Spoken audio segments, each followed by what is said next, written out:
Hello everyone, welcome to physics pep talk. ಈ ವಿಡಿಯೋದಲ್ಲಿ dual nature of matter and radiation ಮೇಲೆ ಬರುವಂತಹ multiple choice question ಅನ್ನ solve ಮಾಡ್ತಾ ಹೋಗೋಣ. ಈಗ ಫಸ್ಟ್ ಕ್ವಶನ್ ಅಲ್ಲಿ ಏನು ಕೊಟ್ಟಿದ್ದಾರೆ ಅಂತ ನೋಡೋಣ.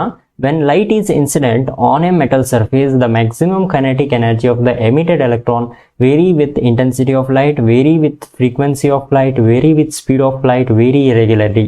ಇಲ್ಲಿ ಏನು ಹೇಳ್ತಾ ಇದ್ದಾರೆ ಅಂದರೆ ಲೈಟು ಮೆಟಲ್ ಸರ್ಫೇಸ್ ಮೇಲೆ ಇನ್ಸಿಡೆಂಟ್ ಆದಾಗ ಅದರಿಂದ ಎಮಿಟ್ ಆದಂತಹ ಎಲೆಕ್ಟ್ರಾನ್ಸಿನ ಮ್ಯಾಕ್ಸಿಮಮ್ ಕೈನೆಟಿಕ್ ಎನರ್ಜಿ ಹೇಗೆ ವೇರಿ ಆಗುತ್ತೆ ಅಂತ ಕೇಳ್ತಾ ಇದ್ದಾರೆ. ಇವಾಗ ಕೈನೆಟಿಕ್ ಎನರ್ಜಿ ಅಂತ ಇಲ್ಲಿ ಹೇಳಿರೋದ್ರಿಂದ ಕೈನೆಟಿಕ್ ಎನರ್ಜಿ ಯಾವ ಎಕ್ಸ್ಪ್ರೆಷನ್ ಅಲ್ಲಿದೆ? ಐನ್ಸ್ಟೈನ್ ಫೋಟೋ ಎಲೆಕ್ಟ್ರಿಕ್ ಎಕ್ಸ್ಪ್ರೆಷನ್ ಅಲ್ಲಿ ಇದೆ.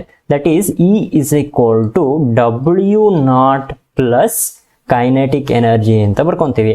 Here E represents the energy of the incident photon. W0 ಏನು ರೆಪ್ರೆಸೆಂಟ್ ಮಾಡುತ್ತೆ? That is work function. W0 ನ hν0 ಅಂತ ಬರ್ಕೊಂತೀವಿ. ಹಾಗೆ E ನ ಏನಂತ ಬರ್ಕೊಂತೀವಿ? hν ಅಂತ ಬರ್ಕೊಂತೀವಿ. ke ಅಂದ್ರೆ kinetic energy of the emitted electron. ಅದರಿಂದ ಈ ಎಕ್ಸ್ಪ್ರೆಷನ್ ಅನ್ನ ಹೇಗೆ ಬರ್ಕೊಬಹುದು? hν is equal to hν0 plus kinetic energy ಅಂತ ಬರ್ಕೊಬಹುದಾ?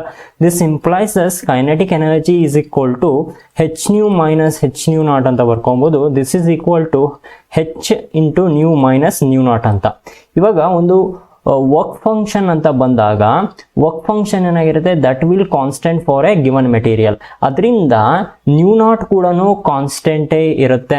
ಅದರಿಂದ ಇದು ಕಾನ್ಸ್ಟೆಂಟ್ ಆಯಿತು, ಮತ್ತೆ ಪ್ಲಾಂಕ್ಸ್ ಕಾನ್ಸ್ಟೆಂಟ್ ಕೂಡ ಕಾನ್ಸ್ಟೆಂಟೇ ಇರೋದ್ರಿಂದ ಕೈನೆಟಿಕ್ ಎನರ್ಜಿ ಏನಾಗಿರುತ್ತೆ? That is directly proportional to the frequency of the incident photon ಅಂತ ಹೇಳ್ಬೋದು. Therefore with increase in the frequency kinetic energy of the photon ಕೂಡ ಇನ್ಕ್ರೀಸ್ ಆಗುತ್ತೆ.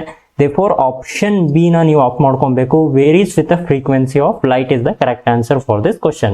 Next question ನೋಡೋಣ. The maximum energy of electron released in a photocell is independent of the frequency of the incident light, the intensity of the incident light, the nature of the cathode, all the above. ಇಲ್ಲಿ ಏನು ಕೇಳ್ತಾ ಇದ್ದಾರೆ correct ಆಗಿ observe ಮಾಡಿ. ಫೋಟೋಸೆಲ್ ಇಂದ electrons emit ಆಗ್ತಾ ಇದೆ ಅಂತ ಹೇಳಿದ್ದಾರೆ. ಇಲ್ಲಿ ಮ್ಯಾಕ್ಸಿಮಮ್ ಎನರ್ಜಿ ಅಂತ ಹೇಳಿದ್ದಾರೆ. ಇವಾಗ ಫೋಟೋ ಸೆಲ್ ಇಂದ ಎಲೆಕ್ಟ್ರಾನ್ಸ್ ಎಮಿಟ್ ಆಗಿದೆ ಅಂತ ಹೇಳಿದ್ರೆ ಆ ರಿಮೈನಿಂಗ್ ಪಾರ್ಟ್ ಆಫ್ ಎನರ್ಜಿ ಏನಾಗಿರುತ್ತೆ? That will appear as a kinetic energy. ಆ ಕೈನೆಟಿಕ್ ಎನರ್ಜಿನ ಅವರು ಯಾವ ತರ ಕೊಟ್ಟಿದ್ದಾರೆ ಅಂತ ಹೇಳಿದ್ರೆ maximum energy of electron released ಅಂತ ಹೇಳಿದ್ದಾರೆ ಅಷ್ಟೇ. ಇವಾಗ ಕೈನೆಟಿಕ್ ಎನರ್ಜಿ ಏನಾಗಿರುತ್ತೆ? That is directly proportional to frequency ಅಂತ ಹೇಳಿದೆ. ಅದರಿಂದ frequency of the incident light ಮೇಲೆ ಡಿಪೆಂಡ್ ಆಗಿರುತ್ತೆ. ಹಾಗೆ ನೇಚರ್ ಆಫ್ ಕ್ಯಾಥೋಡ್ ಮೇಲೂ ಕೂಡ ಡಿಪೆಂಡ್ ಆಗಿರುತ್ತೆ. ನೇಚರ್ ಆಫ್ ಕ್ಯಾಥೋಡ್ ಮೇಲೆ ಏನಕ್ಕೆ ಡಿಪೆಂಡ್ ಆಗಿರುತ್ತೆ ಅಂದ್ರೆ ಪ್ರತಿಯೊಂದು ಮೆಟೀರಿಯಲ್ ನಾವೇನು ಕನ್ಸಿಡರ್ ಮಾಡ್ಕೊತೀವಿ ಅದಕ್ಕೆ ಡಿಫ್ರೆಂಟ್ ವರ್ಕ್ ಫಂಕ್ಷನ್ ಇರುತ್ತೆ. That is W0 is different for different materials. ಅದರಿಂದ maximum kinetic energy of the electrons ಈ ಎರಡು ಕ್ವಾಂಟಿಟಿ ಮೇಲೆ ಡಿಪೆಂಡ್ ಆಗಿರುತ್ತೆ. ಆದರೆ ಇಂಟೆನ್ಸಿಟಿ ಆಫ್ ಇನ್ಸಿಡೆಂಟ್ ಲೈಟ್ ಮೇಲೆ ಡಿಪೆಂಡ್ ಆಗಿರೋದಿಲ್ಲ. ಇವಾಗ ಇಂಟೆನ್ಸಿಟಿ ಆಫ್ ಇನ್ಸಿಡೆಂಟ್ I ಅಂತ ತಗೊಂಡ್ರೆ ಈ ಒಂದು ಇಂಟೆನ್ಸಿಟಿನಲ್ಲಿ ಒಂದು 10 ಎಲೆಕ್ಟ್ರಾನ್ ರಿಲೀಸ್ ಆಗ್ತಾ ಇದೆ ಅಂತ ಹೇಳಿದ್ರೆ ಇವಾಗ ಇಂಟೆನ್ಸಿಟಿನ ಇನ್ಕ್ರೀಸ್ ಮಾಡ್ತೀನಿ, ಅದನ್ನ ನಾನು I' ಅಂತ ತಗೊಂತೀವಿ. ಈ ಒಂದು ವ್ಯಾಲ್ಯೂ ಆಫ್ ಇಂಟೆನ್ಸಿಟಿನಲ್ಲಿ ಒಂದು 20 ಎಲೆಕ್ಟ್ರಾನ್ ರಿಲೀಸ್ ಆಗ್ತಾ ಇದೆ ಅಂತ ಅನ್ಕೊಳ್ಳೋಣ. ಇವಾಗ ಎಮಿಟ್ ಆದಂತಹ ಎಲೆಕ್ಟ್ರಾನಿನ ಎನರ್ಜಿ ಏನಾಗಿರುತ್ತೆ? That is kinetic energy same ಇರುತ್ತೆ. ಹಾಗಾದ್ರೆ ಇಂಟೆನ್ಸಿಟಿನ ಇನ್ಕ್ರೀಸ್ ಮಾಡೋದ್ರಿಂದ ಏನು ಉಪಯೋಗ ಅಂತ ಕೇಳಿದ್ರೆ ಫೋಟೋ ಕರೆಂಟ್ ಏನಾಗಿರುತ್ತೆ? That will going to increase. Photo current increase ಆಗುತ್ತೆ, ಆದರೆ kinetic energy of the electrons increase ಆಗಲ್ಲ.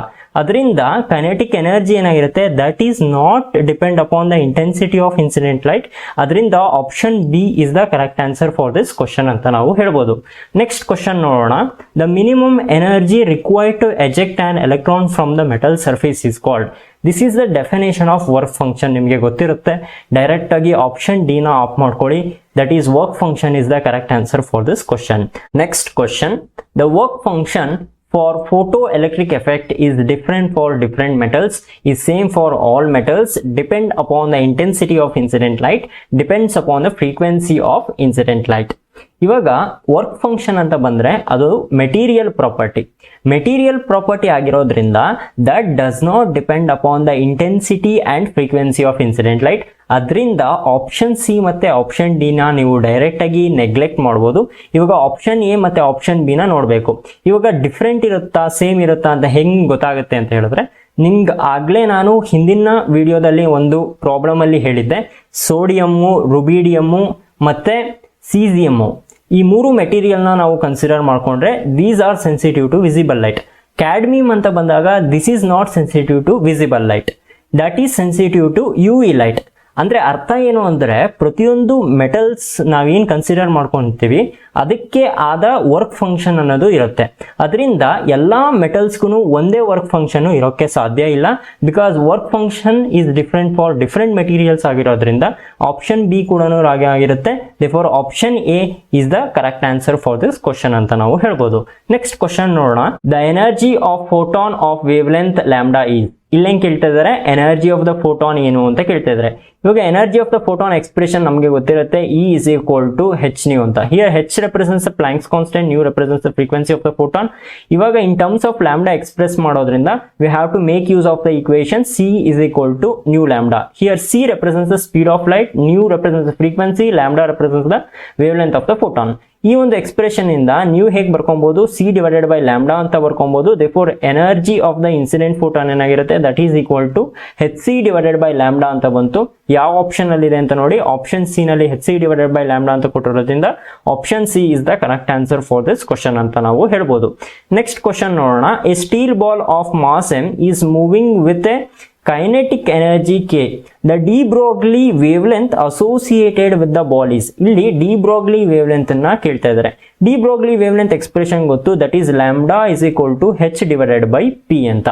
In terms of kinetic energy express ಮಾಡೋದ್ರಿಂದ ನಮಗೆ kinetic energy is equal to p square divided by 2m ಅಂತ ನೀವು first PUC ನಲ್ಲಿ ಕಲ್ತಿರ್ತೀರಾ. ಇದರಿಂದ ನಾವೇನ್ ಬರ್ಕೊಬಹುದು ಅಂದ್ರೆ, here P represents the momentum, M represents the mass, Ke ಅಂದ್ರೆ kinetic energy. ಈ ಒಂದು ಎಕ್ಸ್ಪ್ರೆಷನ್ ಇಂದ P square is equal to 2m Ke ಅಂತ ಬರ್ಕೊಬಹುದಾ? ಹಾಗಾದ್ರೆ P ಏನಾಗಿರುತ್ತೆ, that is equal to root of 2m Ke ಅಂತ ಬರ್ಕೊಬಹುದು. ಇಲ್ಲಿ ಕೈನೆಟಿಕ್ ಎನರ್ಜಿ ಏನ್ ಕೊಟ್ಟಿದ್ದಾನೆ, that is equal to K ಅಂತ ಕೊಟ್ಟಿದ್ದಾನೆ, ಮಾಸ್ ಅನ್ನ m ಅಂತ ಕೊಟ್ಟಿದ್ದಾನೆ. ಅದರಿಂದ P ಏನಾಗಿರುತ್ತೆ, that is equal to root of 2m K ಅಂತ ಬರುತ್ತೆ. ಇದನ್ನ ನಾವು ಈ ಒಂದು ಎಕ್ಸ್ಪ್ರೆಷನ್ ಅಲ್ಲಿ ಸಬ್ಸ್ಟಿಟ್ಯೂಟ್ ಮಾಡಿದ್ರೆ ನಮಗೆ ಡಿ ಬ್ರಾಗ್ಲಿ ವೇವ್ಲೆಂತ್ ಬರುತ್ತೆ, that is lambda is equal to h divided by root of 2mk ಅಂತ. ಯಾವ ಆಪ್ಷನ್ ಅಲ್ಲಿ ಇದೆ ನೋಡಿ, ಆಪ್ಷನ್ ಸಿ ನಲ್ಲಿ h divided by root of 2mk ಅಂತ ಕೊಟ್ಟಿದ್ದಾರೆ. Therefore option C is the correct answer for this question. Next question ನೋಡೋಣ. If the kinetic energy of a free electron doubles, its de Broglie wavelength changes by the factor 2 of root 2 1 by root 2. ಇಲ್ಲೇನ್ ಕೇಳ್ತಾ ಇದ್ದಾರೆ ಅಂದ್ರೆ, kinetic energy of the free electron ಅನ್ನ double ಮಾಡಿದ್ರೆ D Broglie wavelength ಎಷ್ಟು change ಆಗುತ್ತೆ ಅಂತ ಕೇಳ್ತಾ ಇದ್ದಾರೆ. Let K is the initial kinetic energy of free electrons ಅಂತ ತಗೊಳ್ಳೋಣ. Corresponding de Broglie wavelength lambda ಇದೆ ಅಂತ ತಗೊಂತೀನಿ. ನೆಕ್ಸ್ಟ್ ಕೈನೆಟಿಕ್ ಎನರ್ಜಿನ ಡಬಲ್ ಮಾಡ್ತಾ ಇದ್ದಾರೆ, ಅದನ್ನ K ಡ್ಯಾಶ್ ಅಂತ ತಗೊಂತೀನಿ, that is equal to 2 times the initial kinetic energy ಅಂತ ತಗೊಬಹುದು. ಕರೆಸ್ಪಾಂಡಿಂಗ್ ಡಿ ಬ್ರಾಗ್ಲಿ ಇಕ್ವೇಶನ್ ನ ಲ್ಯಾಂಬ್ಡಾ ಡ್ಯಾಶ್ ಅಂತ ತಗೊಂತೀನಿ. ಇವಾಗ ಡಿ ಬ್ರಾಗ್ಲಿ ಇಕ್ವೇಶನ್ ಬರೆದ್ರೆ lambda is equal to h divided by root of 2m kinetic energy ಅಂತ ನಾವು ಬರ್ಕೊಂಡಿದ್ವಿ. That is h divided by root of 2m k ಅಂತ ಬರ್ಕೊಬಹುದು ಫಸ್ಟ್ ಕೇಸ್ ಅಲ್ಲಿ.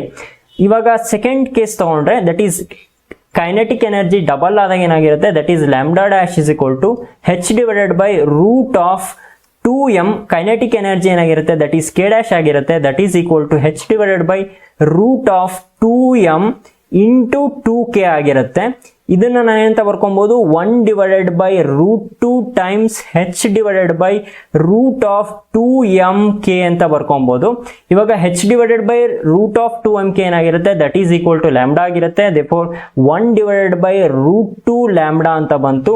ದೇರ್ಫೋರ್ ಡಿ ಬ್ರಾಗ್ಲಿ ವೇವ್ಲೆಂತ್ ಏನಾಗುತ್ತೆ, that is changes by the factor of 1 by root 2 ಆಗಿರೋದ್ರಿಂದ option D is the correct answer for this question. Let us look into the next question. If a proton and an electron have same de Broglie wavelength, then both have same kinetic energy. Proton has more kinetic energy than electron. Electron has more kinetic energy than proton. Both have same velocity. ಇಲ್ಲಿ ಏನ್ ಹೇಳ್ತಾ ಇದ್ದಾರೆ ಅಂದ್ರೆ, proton ಮತ್ತೆ electron ಗೆ same de Broglie wavelength ಇದೆ. ಹಾಗಾದ್ರೆ ಈ 4 ಆಪ್ಷನ್ ಅಲ್ಲಿ ಕೊಟ್ಟಿರುವಂತಹ ಸ್ಟೇಟ್ಮೆಂಟ್ ಅಲ್ಲಿ ಯಾವುದು ಕರೆಕ್ಟ್ ಸ್ಟೇಟ್ಮೆಂಟ್ ಅಂತ ಕೇಳ್ತಾ ಇದ್ದಾರೆ. ಇವಾಗ both have same kinetic energy ಅಂತ ಹೇಳಿದ್ರೆ kinetic energy of the proton is equal to kinetic energy of the electron ಅಂತ ಬರ್ಕೊಬಹುದು. This implies that the ratio of kinetic energy of the proton to kinetic energy of the electron ಏನಾಗಿರಬೇಕು, 1 ಆಗಿರಬೇಕು. ಈ condition satisfy ಆದ್ರೆ option A correct ಆಗಿರುತ್ತೆ. ಇವಾಗ option B ನಲ್ಲಿ ಏನ್ ಕೊಟ್ಟಿದ್ದಾನೆ ಅಂದ್ರೆ proton has more kinetic energy than electron ಅಂತ ಇದೆ, that is KP is greater than KE ಅಂತ ಹೇಳಿದಾನೆ. ನೆಕ್ಸ್ಟ್ ಆಪ್ಷನ್ ಅಲ್ಲಿ electron has more kinetic energy than proton ಅಂತ ಹೇಳಿದಾನೆ, that is KE is greater than KP ಅಂತ ಹೇಳಿದಾನೆ. ನೆಕ್ಸ್ಟ್ ಆಪ್ಷನ್ ಅಲ್ಲಿ ಬೋತ್ ಹ್ಯಾವ್ ಸೇಮ್ ವೆಲಾಸಿಟಿ ಅಂತ ಹೇಳಿದಾನೆ. ಇವಾಗ velocity of the proton VP ಅಂತ ತಗೊಂತೀನಿ and velocity of the electron VE ಅಂತ ತಗೊಂಡ್ರೆ VP is equal to VE ಅಂತ ಫೋರ್ತ್ ಆಪ್ಷನ್ ಅಲ್ಲಿ ಹೇಳ್ತಾ ಇದ್ದಾನೆ. ಇಷ್ಟು ಕಂಡೀಷನ್ ಅಲ್ಲಿ ಯಾವ ಕಂಡೀಷನ್ ಕರೆಕ್ಟ್ ಇದೆ ಮತ್ತೆ ರಾಂಗ್ ಇದೆ ಅನ್ನೋದನ್ನ ನಾವು ಹೇಗೆ ಪ್ರೂವ್ ಮಾಡಬೇಕು ಅಂದ್ರೆ ನಮಗೆ ಒಂದೇ ಒಂದು ಹಿಂಟ್ ಇರೋದು same de Broglie wavelength ಅಂತ ಕೊಟ್ಟಿದ್ದಾನೆ. ಇವಾಗ de Broglie wavelength of proton ಏನಾಗಿರುತ್ತೆ that is equal to de Broglie wavelength of electron ಅಂತ ಕೊಟ್ಟಿದ್ದಾನೆ. ಇವಾಗ ಡಿ ಬ್ರಾಗ್ಲಿ ವೇವ್ ಲೆಂತ್ ನಾವು ಹೇಗೆ ಡಿಫೈನ್ ಮಾಡ್ತೀವಿ, H/P ಅಂತ. H ಅಂದ್ರೇನು ಪ್ಲಾಂಕ್ಸ್ ಕಾನ್ಸ್ಟೆಂಟ್, P ಅಂದ್ರೇನು ದಟ್ ಈಸ್ ಮೊಮೆಂಟಮ್ ಅಂತ ಹೇಳ್ತೀವಿ. ಮೊಮೆಂಟಮ್ ನಾವು ಹೇಗೆ ಡಿಫೈನ್ ಮಾಡ್ತೀವಿ, ಮಾಸ್ ಇಂಟು ವೆಲಾಸಿಟಿ ಅಂತ ಡಿಫೈನ್ ಮಾಡ್ತೀವಿ. ಹಾಗಾದ್ರೆ D Broglie wave length of proton ಏನಾಗಿರುತ್ತೆ ದಟ್ ಈಸ್ H/MP/VP ಅಂತ ಬರ್ಕೊಬಹುದು. ಹಾಗೆ D Broglie wave length of electron ನ H/MEVE ಅಂತ ಬರ್ಕೊಬಹುದು. ಇಲ್ಲಿ HH ಕ್ಯಾನ್ಸಲ್ ಆಗುತ್ತೆ, ನಮ್ಗೇನ್ ಮಿಕ್ಕೊಳ್ಳುತ್ತೆ 1/MP/VP is equal to 1/MEVE ಅಂತ ಬಂತು. ಇದನ್ನ ರೆಸಿಪ್ರೋಕಲ್ ತಗೊಂಡ್ರೆ ನಮ್ಗೇನ್ ಬರುತ್ತೆ MP/VP is equal to MEVE ಅಂತ ಬರುತ್ತೆ. We know that mass of the proton ಏನಾಗಿರುತ್ತೆ it is not equal to mass of the electron. ಹಾಗಾದ್ರೆ ಈ ಒಂದು ಕಂಡೀಷನ್ ಸ್ಯಾಟಿಸ್ಫೈ ಮಾಡಬೇಕು ಅಂದ್ರೆ ವೆಲಾಸಿಟಿ ಆಫ್ ದ ಪ್ರೋಟಾನ್ ಏನಾಗಿರುತ್ತೆ that must not be equal to velocity of the electron. ಅದರಿಂದ option D ನಲ್ಲಿ ನೋಡಿ ಬೋತ್ ಹ್ಯಾವ್ ಸೇಮ್ ವೆಲಾಸಿಟಿ ಅಂತ ಇರೋದ್ರಿಂದ ಈ ಆಪ್ಷನ್ ಅನ್ನ ನಾವು ನೆಗ್ಲೆಕ್ಟ್ ಮಾಡಬಹುದು. ಇವಾಗ ಈ ಮೂರು ಆಪ್ಷನ್ ಅಲ್ಲಿ ಯಾವುದು ಕರೆಕ್ಟ್ ಆಪ್ಷನ್ ಅಂತ ನಾವು ಚೆಕ್ ಮಾಡೋಣ. ಇವಾಗ kinetic energy of the proton divided by kinetic energy of electron ಅನ್ನ ನಾವು ಕನ್ಸಿಡರ್ ಮಾಡ್ಕೊಳ್ಳೋಣ. That is kinetic energy of the proton divided by kinetic energy of the electron consider ಮಾಡ್ಕೊಂತೀನಿ. ಕೈನೆಟಿಕ್ ಎನರ್ಜಿ ನಿಮಗೆ ಗೊತ್ತಿರುತ್ತೆ that is define by half of mv² ಅಂತ ನಾವು define ಮಾಡ್ತೀವಿ. ಇವಾಗ KP ಅಂತ ಬಂದ್ರೆ ನಾನೇನ್ ಬರ್ಕೊಬಹುದು ಹಾಫ್ ಆಫ್ MP/VP² ಅಂತ ಬರ್ಕೊಬಹುದಾ divided by half of MEVE² ಅಂತ ಬರ್ಕೊಬಹುದಾ. ಇವಾಗ ಹಾಫ್ ಆಫ್ ಕ್ಯಾನ್ಸಲ್ ಆಗುತ್ತೆ, ನಮ್ಗೇನ್ ಮಿಕ್ಕೊಳ್ಳುತ್ತೆ MP divided by ME into VP divided by VE the whole square ಅಂತ ಬರ್ಕೊಬಹುದು. VP² ಡಿವೈಡೆಡ್ ಬೈ VE² ನ therefore I can write this as VP divided by VE the whole square ಅಂತ ಬರ್ಕೊಂತೀನಿ. ಈ ಒಂದು expression ಇಂದ ನಾವೇನ್ ಬರ್ಕೊಬಹುದು ಅಂದ್ರೆ VP ಡಿವೈಡೆಡ್ ಬೈ VE ನ that is equal to ME divided by MP ಅಂತ ನಾವು ಬರ್ಕೊಬಹುದು. ಇದನ್ನ ಇಲ್ಲಿ ಸಬ್ಸ್ಟಿಟ್ಯೂಟ್ ಮಾಡಿದ್ರೆ ನಮ್ಗೇನ್ ಬರುತ್ತೆ MP divided by ME in place of VP divided by VE ME divided by MP ನ ಸಬ್ಸ್ಟಿಟ್ಯೂಟ್ ಮಾಡ್ಕೊಂತಾ ಇದೀನಿ. ಸ್ಕ್ವೇರ್ ಇರೋದ್ರಿಂದ ನಮ್ಗೇನ್ ಬರುತ್ತೆ ME² ಡಿವೈಡೆಡ್ ಬೈ MP² ಅಂತ ಬರುತ್ತೆ. MP get cancels one time and this ME cancel one times, therefore we left out with ME divided by MP. ಇವಾಗ mass of the proton is not equal to mass of the electron ಅಂತ ಬಂತು. ಹಾಗೆ mass of the proton ಏನಾಗಿರುತ್ತೆ is greater than mass of the electron ಆಗಿರೋದ್ರಿಂದ ಈ ratio ಏನಾಗಿರುತ್ತೆ that must be less than 1. ಹಾಗಾದ್ರೆ kinetic energy of the proton divided by kinetic energy of the electron ಏನಾಗಿರುತ್ತೆ less than 1 ಅಂತ ಬಂತು. This implies that kinetic energy of the proton ಏನಾಗಿರುತ್ತೆ that must be less than the kinetic energy of the electron ಆಗಿರುತ್ತೆ. ಅದರಿಂದ ಇವಾಗ option A ಕೊಟ್ಟಿದ್ದಾನಲ್ಲ ಇದು ಕೂಡ wrong ಆಗಿರುತ್ತೆ. ಇವಾಗ proton has more kinetic energy than electron ಅಂತ ಇದೆ, ಇದು ಕೂಡ ರಾಂಗ್ ಆಗಿರುತ್ತೆ. Because kinetic energy of the proton is less than the kinetic energy of the electron ಆಗಿದೆ. ಇವಾಗ ಈ ಒಂದು ಎಕ್ಸ್ಪ್ರೆಷನ್ ಇಂದ ನಾವೇನ್ ಬರ್ಕೊಬಹುದು kinetic energy of the electron is greater than the kinetic energy of the proton ಅಂತ ಬರ್ಕೊಬಹುದು. therefore electron has more kinetic energy than proton ಅಂತ ಹೇಳ್ಬೋದು. therefore option C is the correct answer for this question. Next question ನೋಡೋಣ. Which of the following experiment confirms the wave nature of electron. ಇಲ್ಲಿ 4 option ಕೊಟ್ಟಿದ್ದಾನೆ. Millikan's oil drop experiment, Davisson and Germer experiment, Young's double slit experiment, Geiger and Marsden experiment. ಇಲ್ಲಿ Millikan's oil drop experiment ಅಂತ ಬಂದ್ರೆ ಈ ಒಂದು experiment ಇಂದ precise charge on oil drop ಅನ್ನ ಕಂಡುಹಿಡ್ಕೊಂಡ್ರು. ಅಂದ್ರೆ ಈ ಒಂದು ಎಕ್ಸ್ಪೆರಿಮೆಂಟ್ ಇಂದ ಕ್ವಾಂಟೈಸೇಷನ್ ಆಫ್ ದ ಚಾರ್ಜ್ ಅನ್ನ ಎಕ್ಸ್ಪ್ಲೈನ್ ಮಾಡಿದ್ದು. It is not explain the wave nature of electron. Therefore option ಏನ ರಾಂಗ್ ಅಂತ ತಗೊಬಹುದು. ಇವಾಗ ಯಂಗ್ಸ್ ಡಬಲ್ ಸ್ಲಿಟ್ ಎಕ್ಸ್ಪೆರಿಮೆಂಟ್ ಅಂತ ಬಂದ್ರೆ ಈ ಒಂದು ಎಕ್ಸ್ಪೆರಿಮೆಂಟ್ ಅಲ್ಲಿ ಲೈಟ್ಗೂ ಕೂಡ ವೇವ್ ನೇಚರ್ ಇದೆ ಅಂತ ಗೊತ್ತಾಯ್ತು. ಇದು ಕೂಡ ವೇವ್ ನೇಚರ್ ಆಫ್ ಎಲೆಕ್ಟ್ರಾನ್ ಅನ್ನ ಎಕ್ಸ್ಪ್ಲೈನ್ ಮಾಡಿಲ್ಲ, ಅದರಿಂದ ಆಪ್ಷನ್ ಸಿ ಕೂಡ ರಾಂಗ್ ಆಗಿರುತ್ತೆ. ಇವಾಗ ಗೀಗರ್ ಅಂಡ್ ಮಾರ್ಸನ್ ಎಕ್ಸ್ಪೆರಿಮೆಂಟ್ ಅಂತ ತಗೊಂಡ್ರೆ it is actually alpha scattering experiment. Alpha scattering experiment ಇಂದ ನಮಗೆ ಅಟಾಮಿಕ್ ಸ್ಟ್ರಕ್ಚರ್ ಹೇಗಿದೆ ಅಂತ ಗೊತ್ತಾಯ್ತು, ಅದರಿಂದ ಇದು ಕೂಡ ರಾಂಗ್ ಆಪ್ಷನ್ ಆಗಿರುತ್ತೆ. ಇವಾಗ ಡೇವಿಸನ್ ಅಂಡ್ ಜರ್ಮರ್ ಎಕ್ಸ್ಪೆರಿಮೆಂಟ್ ಅಂತ ಬಂದ್ರೆ ಈ ಒಂದು ಎಕ್ಸ್ಪೆರಿಮೆಂಟ್ ಅಲ್ಲಿ ನಾವು ವೇವ್ ನೇಚರ್ ಆಫ್ ಎಲೆಕ್ಟ್ರಾನ್ ಅನ್ನ ಎಕ್ಸ್ಪ್ಲೈನ್ ಮಾಡಿದೀವಿ. ಹಾಗಾಗಿ option B is the correct answer for this question ಅಂತ ನಾವು ಹೇಳ್ಬೋದು. ನೆಕ್ಸ್ಟ್ ಕ್ವಶನ್ ನೋಡೋಣ. From the graph it is clear that, ಇಲ್ಲಿ ಒಂದು ಗ್ರಾಫ್ ಕೊಟ್ಟಿದ್ದಾರೆ. Stopping potential along Y axis ಮತ್ತೆ ಫ್ರೀಕ್ವೆನ್ಸಿ ಅಲಾಂಗ್ ಎಕ್ಸ್ ಆಕ್ಸಿಸ್ ಅನ್ನ ಪ್ಲಾಟ್ ಮಾಡಿದ್ದಾರೆ. ಇವಾಗ 4 ಸ್ಟೇಟ್ಮೆಂಟ್ ಇದೆ. ಈ 4 ಸ್ಟೇಟ್ಮೆಂಟ್ ಅಲ್ಲಿ ಯಾವುದು ಕರೆಕ್ಟ್ ಸ್ಟೇಟ್ಮೆಂಟ್ ಇದೆ ಅಂತ ನಾವು ಗ್ರಾಫ್ ಇಂದ ನೋಡಿ ಹೇಳಬೇಕು. ಇವಾಗ ಫಸ್ಟ್ ಸ್ಟೇಟ್ಮೆಂಟ್ ಅಲ್ಲಿ ಏನ್ ಕೊಟ್ಟಿದೆ ನೋಡೋಣ. The stopping potential varies linearly with the frequency of incident radiation for the given metal. ಇಲ್ಲಿ ಮೆಟಲ್ ಎ ಮತ್ತೆ ಮೆಟಲ್ ಬಿ ಇದೆ. ಇಲ್ಲಿ ಅಬ್ಸರ್ವ್ ಮಾಡಿ, ಎರಡು ಗ್ರಾಫಿನ ಸ್ಲೋಪ್ ಏನಿದೆ ಕಾನ್ಸ್ಟೆಂಟ್ ಇದೆ, ಅದರಿಂದ ಮೆಟಲ್ ಎ ಮತ್ತೆ ಮೆಟಲ್ ಬಿದು ಸ್ಟಾಪಿಂಗ್ ಪೊಟೆನ್ಷಿಯಲ್ ಏನಾಗಿರುತ್ತೆ, that is increasing linearly with increase in incident frequency ಅಂತ ನಾವು ಹೇಳ್ಬೋದು. ಅದರಿಂದ ಆಪ್ಷನ್ ಎ ಕರೆಕ್ಟ್ ಅಂತ ಹೇಳ್ಬೋದು. ಇವಾಗ ಆಪ್ಷನ್ ಬಿ ನೋಡಿ, the work function of metal A is greater than that of the metal B ಅಂತ ಕೊಟ್ಟಿದ್ದಾರೆ. ಇವಾಗ ನ್ಯೂ ನಾಟ್ ಏನಿದೆ that is the threshold frequency of the metal A. ಹಂಗೆ ನ್ಯೂ ನಾಟ್ ಡ್ಯಾಶ್ ಏನಿದೆ that is the threshold frequency of metal B. Here nu naught ಏನಿದೆ that is less than nu naught dash. From the graph ನಾವು observe ಮಾಡಬಹುದು. ಅದರಿಂದ work function of A ಏನಾಗಿರುತ್ತೆ, that must be less than the work function of metal B ಆಗಿರುತ್ತೆ. ಇಲ್ಲಿ work function of metal A is greater than work function of metal B ಅಂತ ಕೊಟ್ಟಿದ್ದಾನೆ. ಈ statement wrong ಆಗಿರುತ್ತೆ. ಇವಾಗ ನೆಕ್ಸ್ಟ್ ಸ್ಟೇಟ್ಮೆಂಟ್ ನೋಡೋಣ. The stopping potential is 0 below the minimum cut off frequency. ಇದು cut off frequency for metal A ಆಗಿದೆ. ಇದರಿಂದ ಕೆಳಗೆ ಏನಾಗುತ್ತೆ, ಸ್ಟಾಪಿಂಗ್ ಪೊಟೆನ್ಷಿಯಲ್ ಏನಾಗಿದೆ, 0 ಇದೆ. ಕರೆಕ್ಟ್.